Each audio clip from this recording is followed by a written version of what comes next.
Тетово со години чека да добие јавен превоз со кој се очекува да се намали сообраќајниот хаос, но и аерозагадувањето. Се најавува дека тој конечно ќе профункционира, но се чини ќе има повеќе штета отколку корист.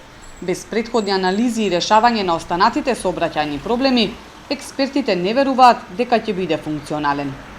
Ако во овој хаос се воведе јавен градски превоз, посебно недобро испланиран, а предпоставувам нема да биде добро испланиран, затоа што не е другото добро испланирано. Ако градскиот превоз се планира добро, тогаш претходно би се средило паркирањето, па би се отстраниле возилата. А градскиот превоз би заглавил во истата гужва. Што значи вас би требало истото време и со автомобил и со градски превоз уште повеќе. Повеќе време би требало за да стигнете до дестинацијата. А тоа не е идејата на градскиот превоз. Тетово преку целата година е во сообраќаен колапс. Ниту тетовци не веруваат дека хаосот некогаш ќе се среди. Нема да го реши проблемот, ќе остане тако, пошто нема паркинги нигде овде. Све зграде су дивле работене, без паркинга, без ништа. Хаос биче још 20-30 години. Ја нема да идем со автобус. У ова време со короната нигде, ја и нигде не идем. Идем до печка, па не. Нема да го реши. Прво од озгоре зависи.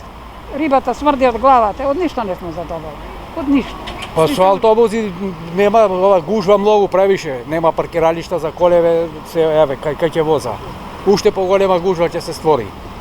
И плюс комбината ќе ги укина, ми од село парализирани ќе бидеме. Се враќаме во 20 век назад. Наместо да идемо напред, ми ќе идемо назад.